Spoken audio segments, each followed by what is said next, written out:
New Orleans police need your help tonight finding this man, Darran Boykins. He is not only wanted for last weekend's shooting on Bourbon Street, but a string of crimes across the city.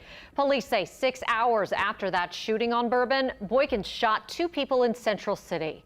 Good evening. I'm Katie Moore. And I'm Sharice Gibson. Boykins was also just released from jail a couple of months ago, serving only half of his sentence. His alleged dangerous crime spree began shortly after.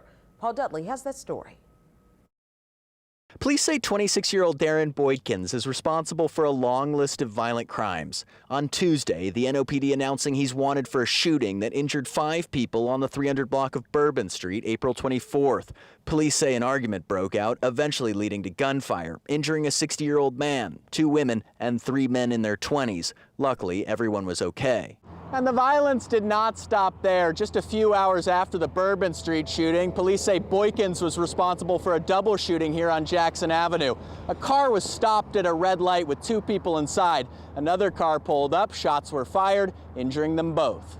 Adding to the rap sheet, the NOPD also says Boykins is wanted on charges of battery, assault, and kidnapping, all happening here along the 1500 block of Numa Street in Algiers.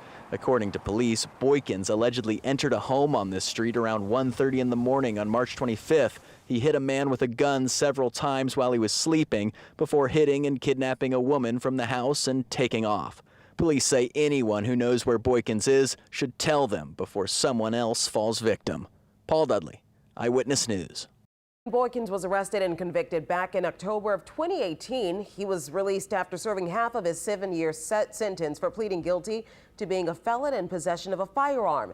So as it stands right now, Boykins faces 5 counts of aggravated battery for the shooting on Bourbon, attempted murder, and illegal possession of a firearm for the shooting on Jackson.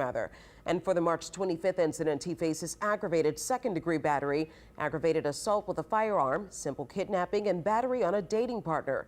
If you have any information that could lead to this arrest, call police.